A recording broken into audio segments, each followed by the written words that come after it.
Hello, আসসালামু আলাইকুম। আপনারা সবাই কেমন আছেন? আপনাদের সামনে আজকে একটা গুরুত্বপূর্ণ টপিক নিয়ে আমি আলোচনা করব।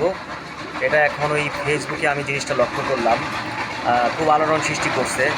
বিষয়টা হচ্ছে ওই নাজমুল হাসান একটা কথা বলছে যে ওই বাংলাদেশের ক্রিকেটারদের বেতন নিয়ে যে ভালো খেলতে পারে না, অথচ বেতন নিয়ে অনেক কথাবার্তা মানে আলোচনা করে ক্রিকেটাররা।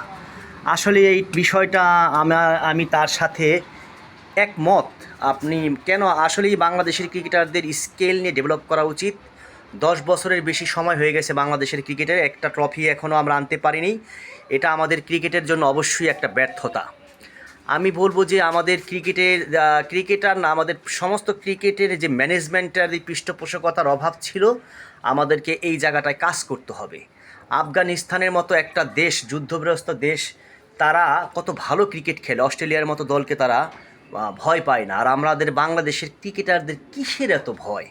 আমি বারবার বলছি যে স্কিলকে ডেভেলপ করতে হবে। বাংলাদেশের ক্রিকেটারকে ভালো ব্যাটসম্যানদের ভালো ব্যাটিং টেকনিক শিখতে হবে, ভালো বলারদের ভালো বোলিং শিখতে হবে। তো ইন্ডিয়া যদি পারে, আমরা কেন পারবো না? Nothing is impossible.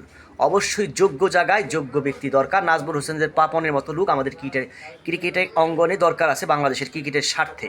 তো সবাই ভালো থাকবেন।